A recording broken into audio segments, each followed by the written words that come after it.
Eu terminei o ensino médio, eu tava numa fase bem rebelde, assim, que eu não estudei.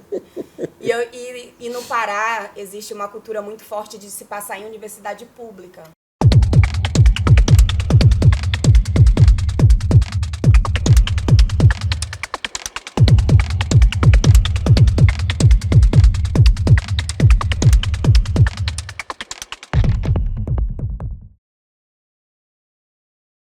Bem-vindos a mais um podcast. Tem muito pó hoje, hein? Gente, que rápido. Teve um dia que eu fui fazer isso e falhou. Oh. Aí eu fiz, pronto, beleza. Hoje nós vamos entrevistar a Jemima, que é terapeuta ocupacional. Isso. E é interessante porque a gente entrevista quase todo mundo aqui é artista de alguma forma. Sim. E eu acho que o que você faz de alguma forma tem a ver com arte. E aí Tem muito a ver. A gente vai descobrir isso hoje. Mas vamos começar a nossa entrevista assim. Primeiro, conta, assim, Jemima, terapeuta ocupacional. O que é isso? Conta para as pessoas. Terapia ocupacional é uma profissão da área da saúde, né? A gente se forma através das ciências biológicas, só que é uma profissão que envolve todas as áreas. Então, eu, enquanto terapeuta ocupacional, eu posso trabalhar em escola, em CAPES, em UBS, em hospital, em UTI, né? Porque o cerne da profissão da terapia ocupacional é a ocupação humana. Então, a partir do momento que tu sofre um acidente, ou tu tem um transtorno psiquiátrico, ou tu é autista, ou tu tem TDAH, dentre outras questões que a pessoa pode ter na vida, se isso impacta no teu cotidiano, na tua ocupação humana, na tua independência, então, eu não consigo mais trabalhar direito, eu não consigo mais tomar banho sozinho, eu não consigo comer, eu não consigo montar uma rotina e seguir a minha rotina, né? Então, a gente trabalha basicamente com a ocupação humana. Então, qualquer problema que tu tenha na tua vida, que esteja impactando na tua ocupação humana, um terapeuta ocupacional pode atuar. Então, é um profissional que eu digo que ele é o maior profissional que consegue entender a complexidade do ser humano. Porque eu nunca conheci nenhum outro profissional da área da saúde ou de outras áreas que entenda tão a fundo a complexidade do ser humano como o terapeuta ocupacional. Porque interage, né?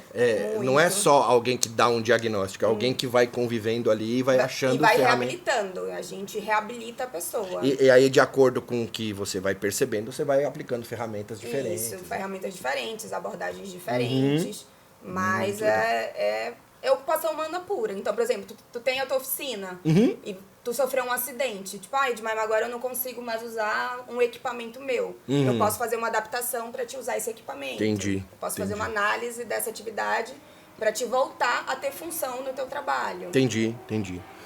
Muito legal. Agora eu quero saber o seguinte, tipo, a gente sempre começa lá de trás. Como é que era você criança? Como é que era o meio que você vivia? Como é que você se relacionava com o mundo quando era criança? Eu era uma criança estranha. Quem nunca, né? Eu era bem estranha, eu era muito introspectiva, então eu só gostava de me relacionar com pessoas que eu confiasse muito. Se eu não confiasse, eu não abria minha boca, eu não conversava. Eu era uma criança que não gostava de comer, mas eu sempre fui muito inteligente, então com uns 3 anos eu já falava muito bem. Tinha poucas trocas fonêmicas e tal, mas eu sempre tive uma maturidade muito maior do que uma criança deveria ter. E eu cresci num contexto de violência doméstica. Então, isso me fez amadurecer mais rápido, enfim. Me fez ter um enfrentamento que, teoricamente, uma criança da minha idade não deveria ter. Mas eu digo que quem salvou a minha infância foram os meus avós. Porque, com 6 anos de idade, eu perguntei pra minha mãe se ela iria se separar do meu pai. E ela falou que não. E isso era uma coisa que todas as filhas pediam. Aí eu peguei minhas coisas e fui embora pra casa dos meus avós. E todo mundo achava que era uma brincadeira de criança, que eu iria voltar. Mas eu fiquei morando 4 anos com os meus avós. Não era brincadeira. Não era brincadeira. Sim. Eu lembro que todo Natal o meu pai me dava o melhor presente com a esperança que eu fosse voltar pra casa. E eu não voltava. E foram nesses 4 anos que eu consegui me dedicar na escola, tirar as melhores notas, ser uma criança. Eu era muito obediente, muito tranquila. Então, os meus avós, eu falo que eles foram a parte mais doce da minha infância, né? Entendi. Meus avós, os meus padrinhos que me proporcionaram isso. Aí depois, meu pai arrumou um jeito de eu voltar a morar com eles. Mas eu sou muito grata a esse período que eu morei somente com os meus avós e os meus padrinhos. Então, eu sempre fui uma criança muito amada. Então, por eu ter crescido nesse contexto, então Entendi. muita gente se compadecia, né, comigo e com as minhas irmãs. Então, eu era muito mimada pelos meus avós, pelos meus padrinhos, pelos meus tios. Então, eu sempre tive muito amor. Então, acho que isso me ajudou a ser a quem eu sou hoje e a profissional que eu sou hoje também na minha faz todo profissão. sentido. Todo sentido. E aí, você foi crescendo. Da onde você é? Você nasceu, foi criada? Eu sou de Belém do Pará. Eu nasci lá. E o meu pai, ele era operador de voo da Infraero. Então, a gente morou em várias cidades do Brasil. Entendi. Então, eu morei em João Pessoa, morei em Porto Velho, morei em Petrolina. Tudo isso por conta que ele ia sendo transferido. Entendi. Mas uma boa parte da minha infância eu fiquei em Belém e eu me formei em Belém, que foi pela UEPA.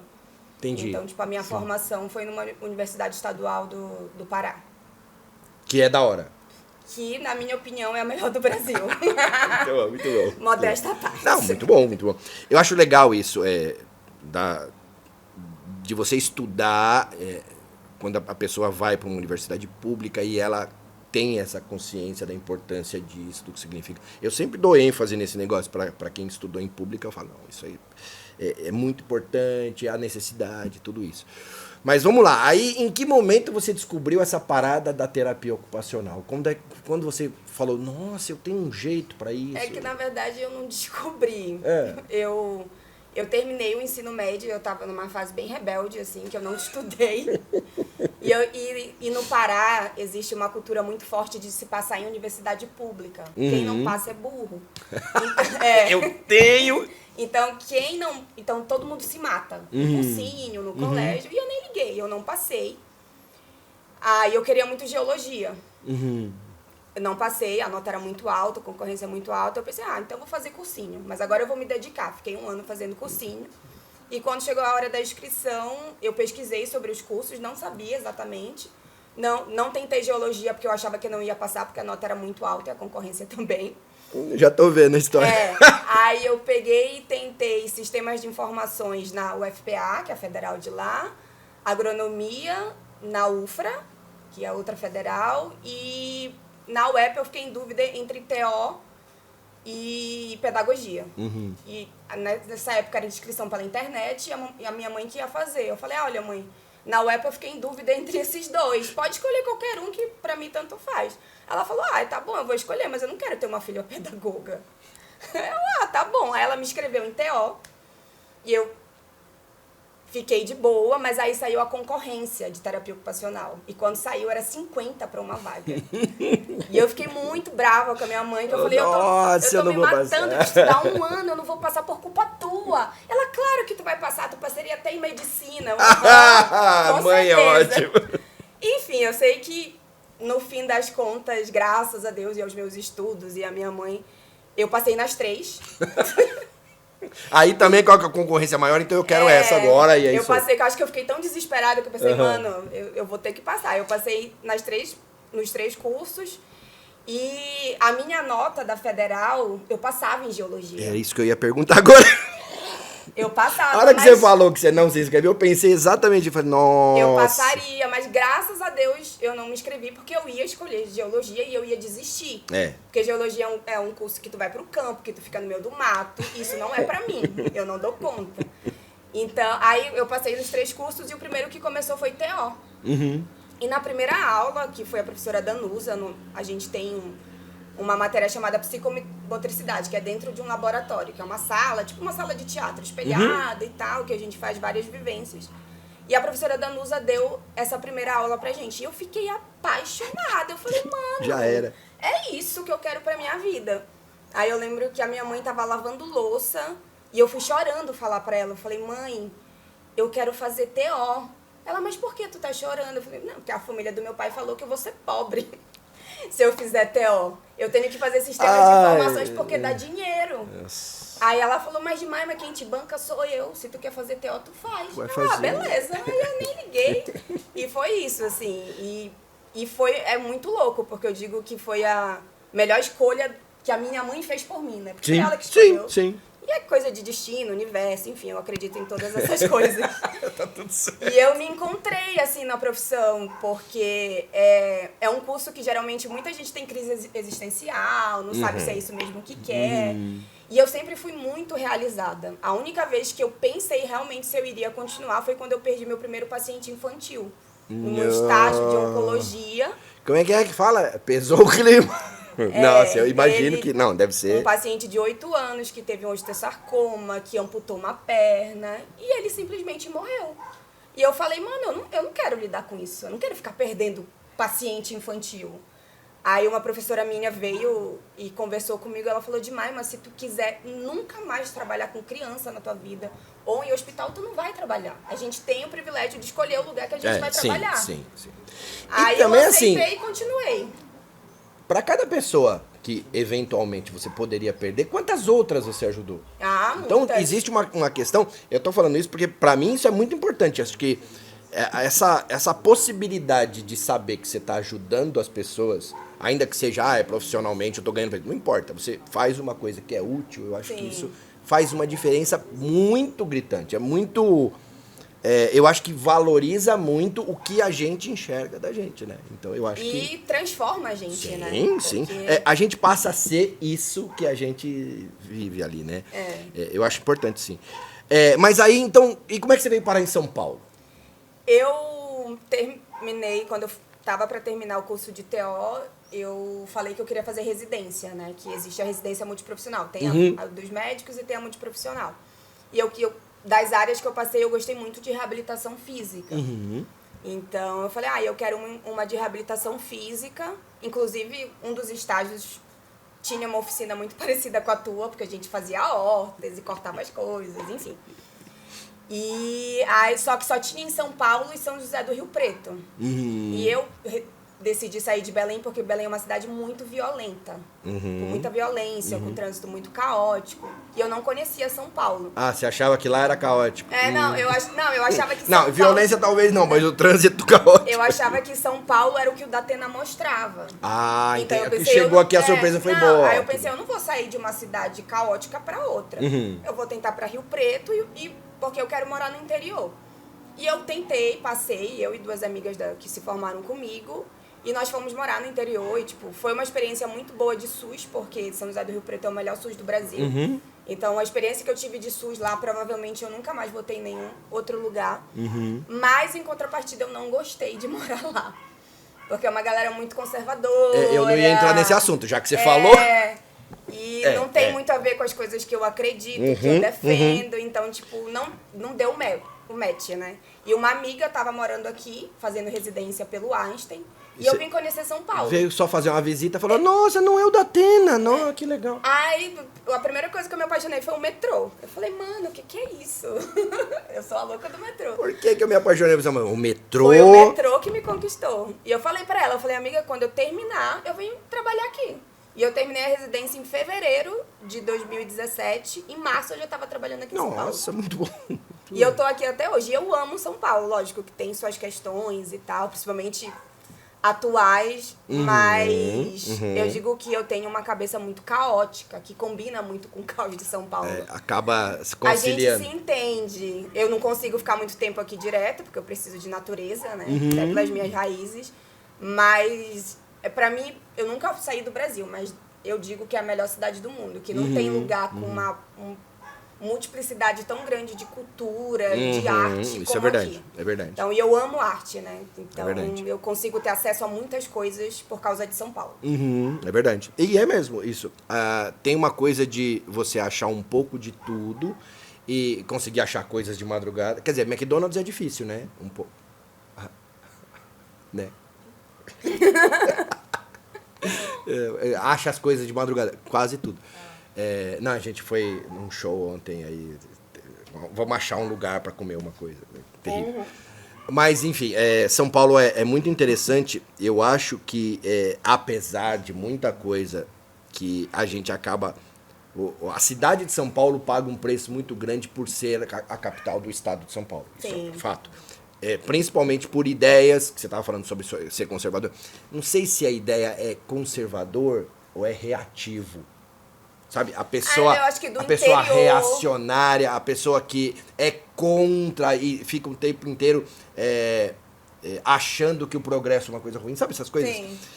Mas toma remédio, né? Quando tem que se vacinar, se vacina. Ainda bem. Enfim, mas aí voltando à sua história. Aí você veio para São Paulo, começou a trabalhar aqui. E como é que tá hoje, assim, a sua vida profissional e essa sua relação?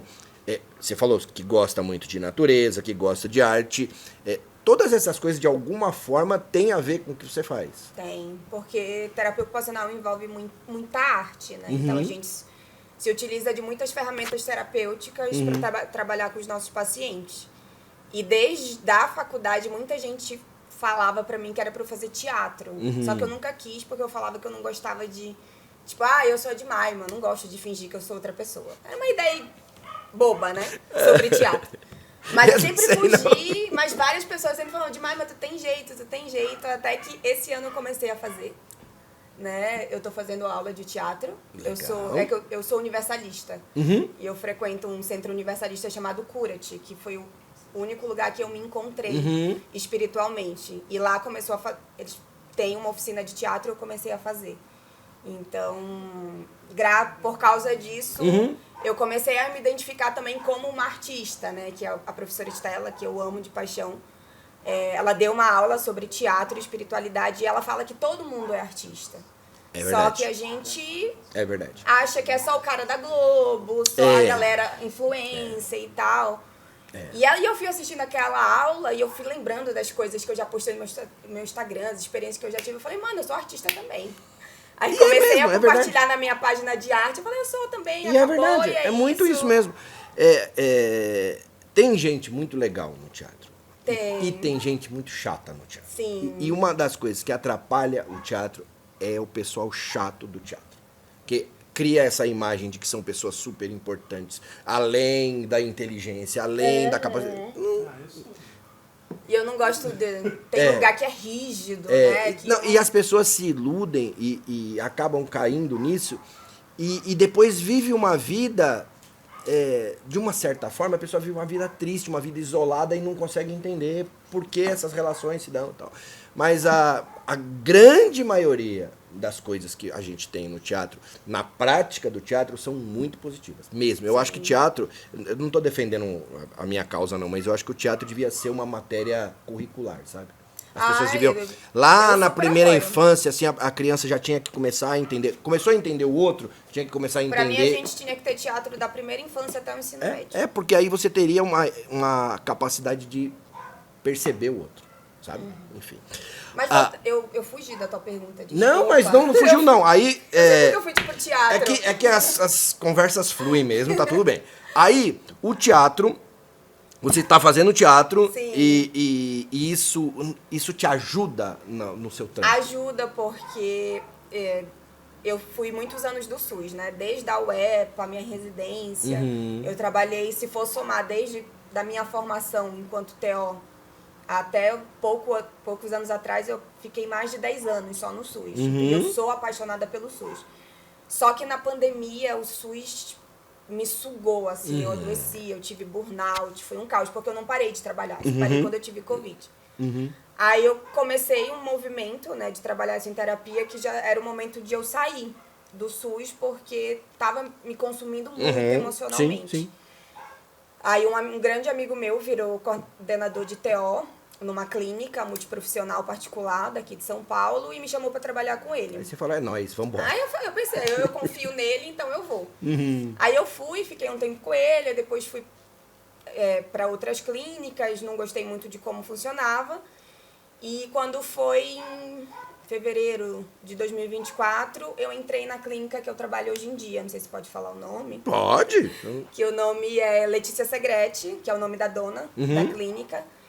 E de todos os lugares que eu já trabalhei e que eu já fiz entrevista, porque sempre quando eu faço entrevista eu gosto muito de saber como que funciona, né, a dinâmica do lugar. É o melhor lugar, assim, que eu vejo que tem para trabalhar, que existe realmente uma equipe muito engajada na melhora do paciente, Legal. né? E a Letícia, ela é muito aberta aos profissionais, aos pais, para com que melhore a clínica dela, né? E a Letícia, ela tem TDAH e tem altas habilidades. E ela tem um filho também, que é o Gustavo, que ele tem altas habilidades. E eu fui TO tanto da Letícia quanto do Gustavo. Que legal! E foi com eles que eu iniciei nesse mundo, assim, da superdotação, que eu nunca tinha atendido, superdotação. E por causa deles vieram outros pacientes, tanto infantis quanto adultos, né?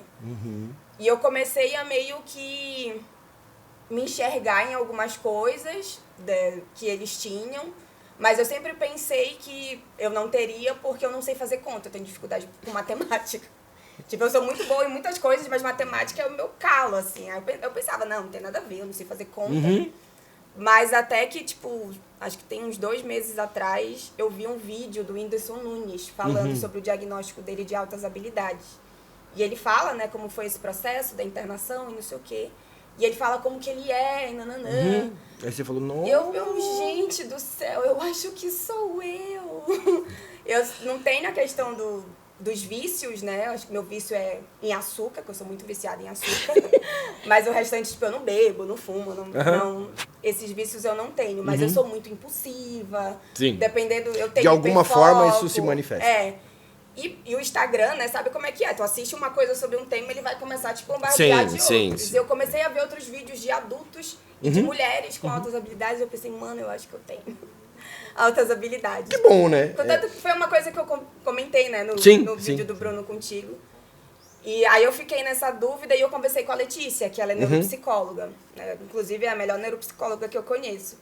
Aí eu falei, Lê, eu acho que eu tô me identificando com altas habilidades. Tu acha que tem chance de eu ter? Ela falou demais, mano, só falta o laudo, mas você tem todas as características. Vamos dar uma olhadinha. Eu tava esperando tu se identificar. Sim, faz sentido.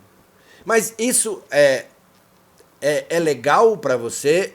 Isso te deixa confortável? Se entender de alguma forma? Sim, porque eu vejo pelos meus pacientes adultos que eles falam que depois que eles tiveram o laudo, que eles fazem uma avaliação neuropsicológica que dura em torno de 5, 6 meses. E depois que vem o laudo, tipo, o laudo vem com todo o teu rastreio cognitivo, né? Das tuas principais habilidades, dos teus principais déficits. Então, tu te entende como que o teu cérebro funciona.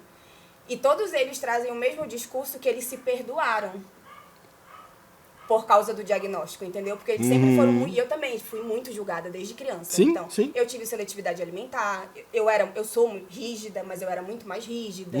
Eu tenho uma questão vestibular, de uma disfunção sensorial vestibular, que eu vomitava dentro de ônibus. Até hoje, dependendo do percurso, eu vomito dentro do carro. Por isso que você gosta do metrô.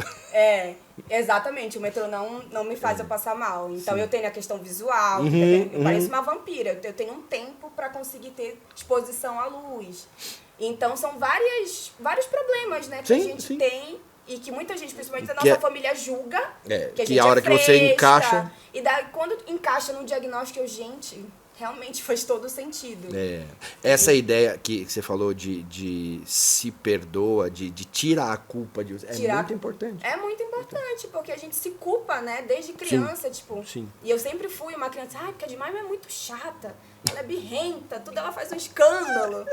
E eram coisas que eu não dava conta de ter contato. Sim. Entendeu? E ouvir dos meus pacientes que eles se perdoam, eu acho que faz muito sentido. Ajuda muito, né? Sentido.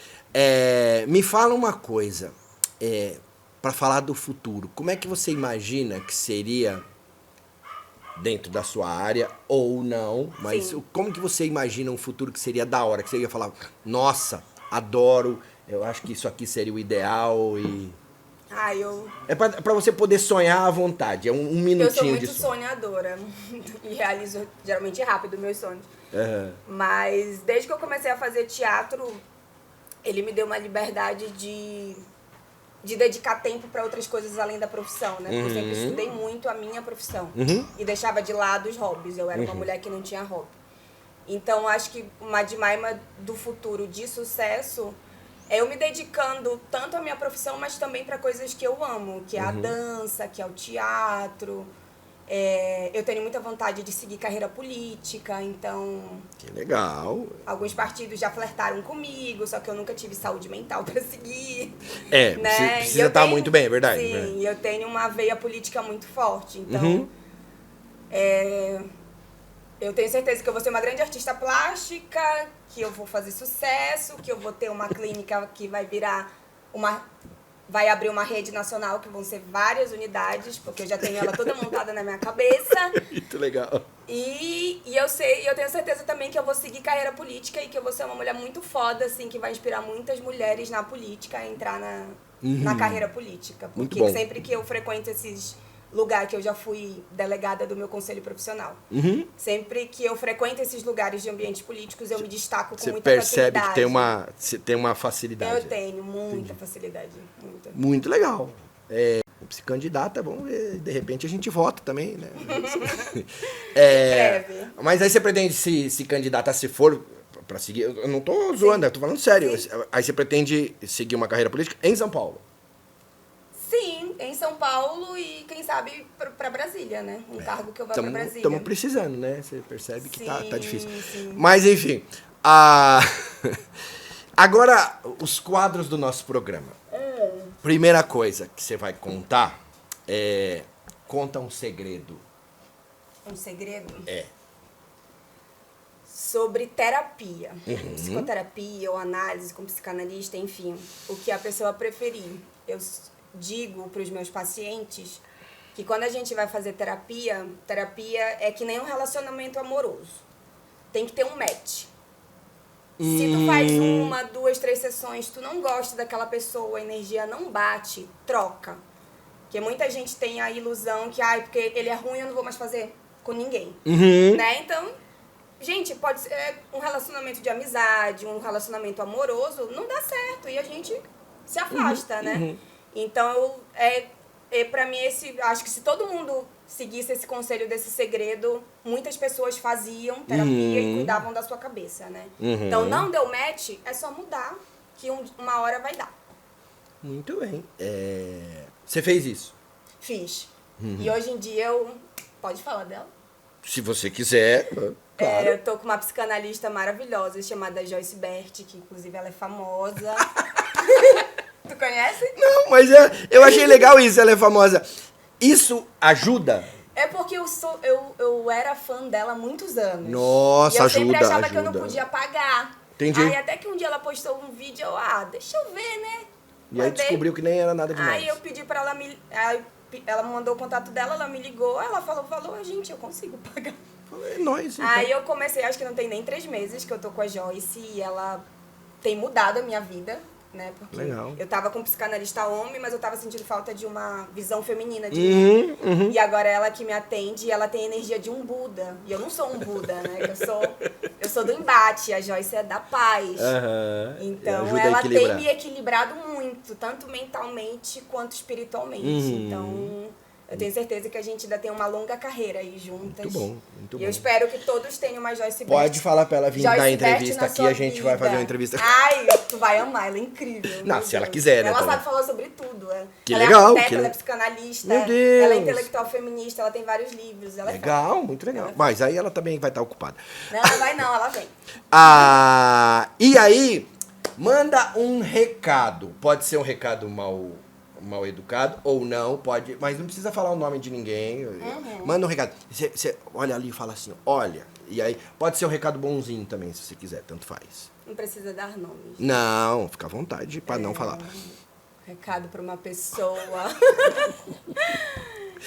que não tá há tanto tempo na minha vida, mas que tem me desafiado muito enquanto mulher, enquanto mulher diante de um relacionamento amoroso, que sempre foi uma pauta sensível na minha vida. E o recado que eu quero dar é com que a gente consiga ter paciência e paz de espírito, pra gente entender nossas diferenças e, quem sabe, realmente conseguir ficar juntos sem tantos embates. Muito bom. Bom, e agora a nossa última pergunta, que é: se você tivesse uma oficina dessa, aí a pergunta é meio óbvia, né? Mas se você tivesse uma oficina, o que você faria? Ixi, eu faria tanta coisa. Porque eu falei óbvio, porque dentro da sua área a oficina super funciona. Eu faria todas as adaptações que eu já planejei na minha vida, assim, para paciente amputado, para paciente que tem lesão medular, para, enfim, para vários problemas, né, funcionais que as crianças têm. E eu tenho uma mente muito fértil, né? Então, às vezes, eu tô num ambiente público, aí eu penso, nossa, se criasse isso... Resolvia o problema do shopping. Eu tive uma ideia dentro do shopping maravilhosa. Eu falei, meu Deus, se eu tivesse casado com um engenheiro, ele ia realizar todos os meus sonhos de projetos.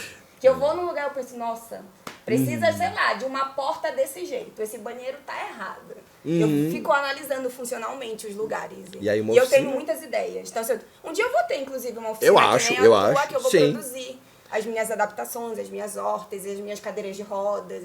Muita coisa. Muito bom. É isso. Nem doeu. Não. Foi tranquilo. Obrigada. Muito obrigado. Eu fico muito feliz que você tenha vindo. Teremos outras oportunidades de participação, eu acho, mas obrigado por ter aceitado o convite. Obrigado. Quando eu lançar minha campanha política, eu volto. Nossa, eu vou gostar muito, muito. Lembra, Sandra? Eu profetizei e aconteceu. Não, e vai rolar, eu acho. Muito obrigado, de verdade. Eu que agradeço. Muito obrigado à nossa equipe, completa hoje, toda a produção e a direção. E quer dizer, faltou a Fifi, né? Fifi, cachorro. Você vai conhecer a Fifi. E é isso, muito obrigado. Eu amei o microfone, gente. Isso aqui é uma engenhoca maravilhosa. O que é isso aqui? Isso é um sargento, a gente usa pra juntar, pra unir madeira quando vai colar, ou pra juntar ferro pra soldar. Enfim, isso aqui é uma ferramenta que ele faz esse trabalho aqui, ó. É sargento, não é? Ele... Porque o sargento é o profissional militar que aperta o soldado. No fim das contas, é isso. Prefiro nem problematizar isso. É melhor não. Muito obrigado, viu? Eu que agradeço. Valeu mesmo. Tchau, e gente. até a próxima.